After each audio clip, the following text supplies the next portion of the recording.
for math? Remember, math is where we talk about numbers and shapes and patterns. And today we're going to talk about numbers and how to count using those numbers.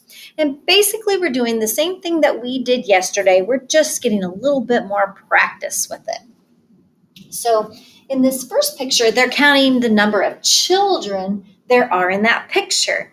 And they've done this first one for you. This is on page 15, and I'll be using 15, and on the other side is 16. So if you wanted to follow along with 15 and 16, if you don't have it out, pause the video, grab pages 15 and 16 with 16 on the back so that you can do this with me.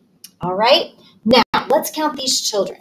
For the first boy, we said there's 1. For the little girl, 2. And for the next little boy, it's 3. Now, he's the last one there is. The last number we said was 3. And since the last number we said was 3, that represents how many children there are. There are 3 children up there. All right. Let's move on and count the shovels here. These are the kind of shovels that you might have on the beach with your sand bucket. For that first shovel, they went ahead and they did draw that line for you. You can trace over top of it. For the second one, though, you're going to have to add the line all by yourself. You're going to have to take and draw a line from the shovel down to that number 2. And since we're all out of shovels, we're not going to say any more numbers. The last number we said was 2. That means that there are 2 shovels in our picture. We are counting using one-to-one correspondence, meaning for every item that we count, we say one number. So let me flip this over to page 16. There's page 16. I better do some erasing here.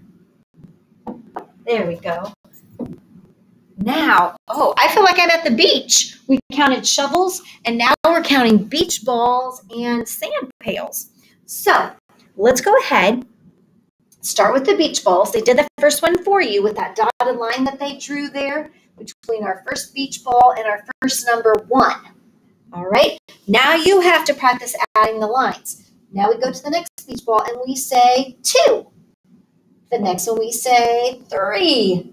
And the next one we say 4. Oh, we're all out of beach balls. The last number we said was 4.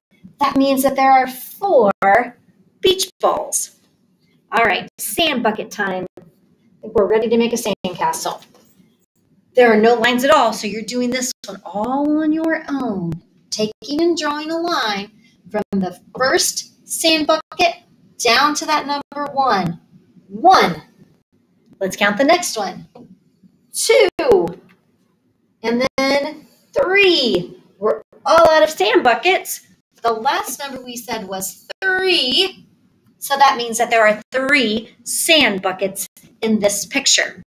You'll get more practice doing this with pages 17 and 18. So 17 is on the front, 18 is over on the back. I want you to practice this with both of those pages and then have your big person help you get that submitted on Dojo under portfolios for me.